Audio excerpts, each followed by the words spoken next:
Ada mengatakan tahun yang ke-9 itu waktu akhir benar dah tu.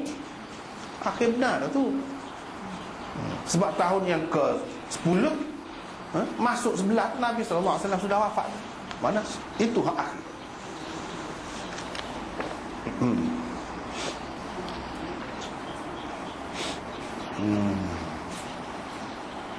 Paling tinggi hadis-hadis seperti itu hanya menunjukkan mustahab, sesuatu yang elok dilakukan semata-mata. Kalau ada air sembahyang lebih molek gitu jelah. Tujuan Bukhari mengemukakan hadis ini ialah untuk membuktikan kebenaran dakwaannya di dalam tajuk bab di atas, bahawa orang yang tidak bermusafir juga harus bertayamum dalam keadaan ketiadaan air dan bimbang akan terlepas waktu sesuatu sembahyang. Jika ia tidak mengerjakannya dengan tayamum, alasan beliau ialah peristiwa ini berlaku di Bi'ri Jamal. Sedia dimaklumi bahawa Bi'ri Jamal dekat saja dengan Madinah. Ini berarti Rasulullah pada ketika itu bukan sedang musafir. Jika Rasulullah telah bertayamum untuk menjawab salam kerana takut terlepas waktunya. Waktunya tu kemudian ada pula waktu jawab salamnya. Orang tu tak nampak dah lah, hilang dah lah. Itulah makna terlepas.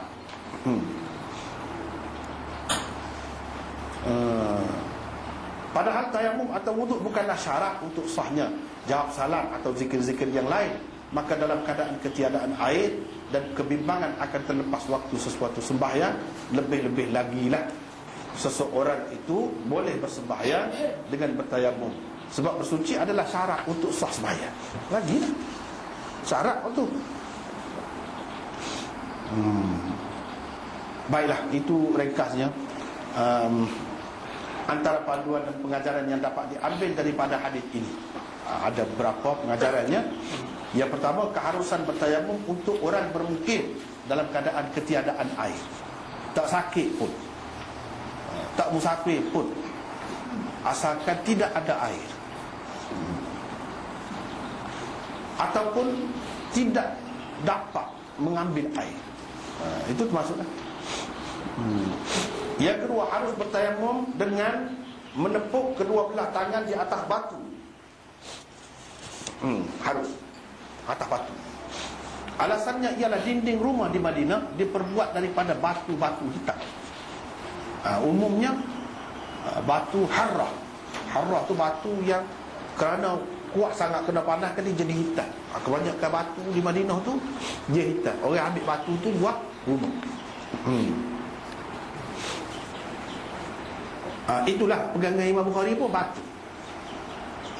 Batu ni kita ambil, batu asal daripada tanah. Kalau duduk atas tanah tu memang dah boleh. Kalau ambil ditarah ke, diapa ke, di mesin ke, lepas tu buat rumah. Buat rumah. Batu daripada tanah lah, boleh. Boleh lagi. Yang ketiga, Ibnu Battal menukilkan kata-kata Ibnu Al-Qassar bahawa perbuatan Nabi SAW menepuk tangannya ke dinding untuk bertayamum menunjukkan tidak ada syarat debu atau tanah untuk sahnya tayamum. Itulah, dia pegang situ lah, tak ada tanah. Ia juga menolak pendapat Abu Yusuf dan Syafi'i yang mensyaratkannya kerana debu atau tanah tidak lekat pada dinding yang licin, kata mereka. Demikian kata Al-Aini. Sebab itulah demo-demo ni dia kata boleh, mana tidak syarat debu tu. Sebab Nabi sekarang ni telah tayamum di dinding. Dinding rumah tu orang buat daripada gas, daripada batu. Kira-kiranya batu tu tidak lekat, dia kira debu. Walaupun di pihak lain dia boleh kata ada juga tu debu tu, tak percaya, dia kira hak zahir.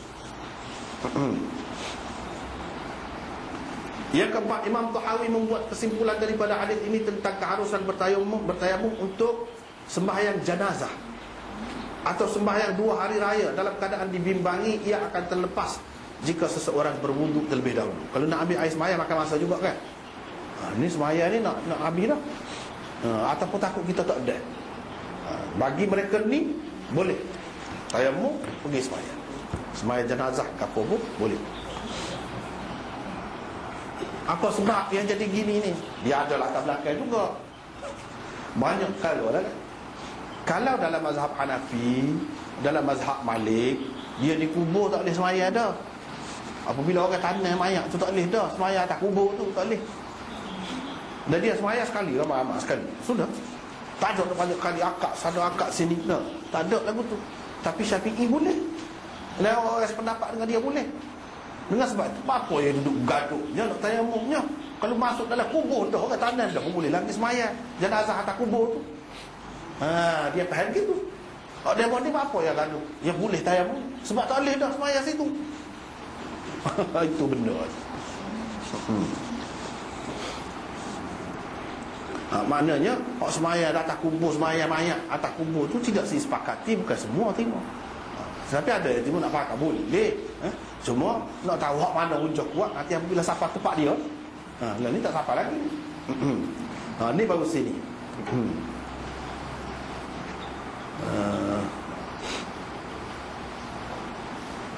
Inilah juga pendapat Ibnu Abbas, An-Nakhai, Hasan Basri, Abu Hanifah, ulama-ulama Kufah, Al-Laits, Al-Auza'i dan Imam Ahmad dalam salah satu riwayat daripadanya. Imam Malik, Syafi'i dan Ahmad dalam riwayat yang lain pula tidak membenarkannya. Dia kata tak boleh. Kalau nak tayamum untuk benda-benda lagu tu tak boleh. Untuk nak semaya jenazah. Sebab kita kata tadi lah, dia masih boleh lagi walaupun setelah ditanam. Bagaimanapun hadis ini tidak menyebelahi mereka. Sebab apa? Menunjukkan kerana benda sunat. Untuk benda sunat ni boleh, takut terlepas. Jadi termasuklah sunat tu sunat semaya raya dan lain-lain lagu tu lah. Yang kelima, ia menunjukkan keharusan bertayamum itu bukan semata-mata untuk melakukan sesuatu yang fardu. Malah tayamum juga harus untuk sesuatu yang sunat atau mustahab. Boleh bertayamum. Dengan sebab itu, dia kalau beza ni orang dalam mazhab Hanafi, kalau dia duduk dalam masjid, dia berjuluk, dia nak keluar, dia kena tayamum dulu. Dia kena tepuk dulu. Sebab apa? Perlu bagi dia, tak boleh. Tapi kalau Syafi'i tak apa tu baik. Sebab dia pegang dengan illa abiri sabil bau ni. Kalau kita sudah bincang bau ni, sekadar lalu tu boleh orang pergi. Tetapi kalau mengikut mereka ni tak boleh. Dia kena tayamum dulu. Maknanya tayamum ni banyak tempat perlu. Banyak tempat perlu. Lepas tu dalam keadaan kita kata sekarang ni terutamanya tidak ada debu, tidak ada tanah. Bukan lantai masjid itu tanah. Kalau sampai dulu ialah pasir ke, pakai gitu je. Tanah ke batu-batu ke gitu je. Sebab itulah zaman itu Nabi SAW, sahabat dia pakai kasut semaya, pakai kasut, pakai selipar. Pelik lagi pelik. Nanti kita akan jumpa dah hadis-hadis tu. Sebab apa? Panah. Panah, batu-batu. Itu cerita dia. Yang keenam, tayamum dilakukan dengan menepuk kedua tapak tangan pada dinding dan sebagainya yang termasuk di bawah kata sa'id. Kalau selagi nama sa'id dan tayyibat, tengok Nabi buat lagu mana, dia tidak tepuk atas tanah sama. Kalau ada hadis tadi, dia kata debu tu sebab dinding tu dinding tanah. Dinding tu dinding tanah. Sebab susah ke masa tu bukannya dinding batu. Pihak lain dia kata. Dengan sebab tu dia kemukakan hadis tadi Nabi kikis tu. Nak suruh tubik debu, bila tubik debu dia gitu. Tapi hadis itu tidak sahih. Hadis itu tidak sahih. Tidak jelas. Yang setiap rumah di Madinah tu daripada tanah. Kalau ada pun sepatutnya kita sebut. Kalau nak pakai hak tadi, itu tidak sahih. Hak kebanyakan je daripada batu hitam. Batu-batu dia tak lekat debu.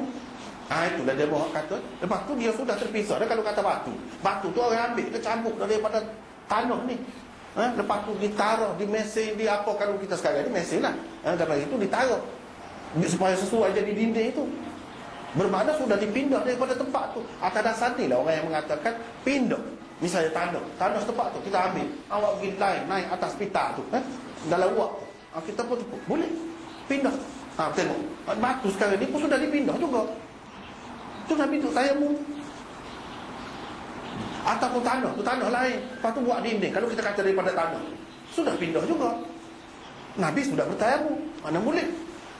Itu cara.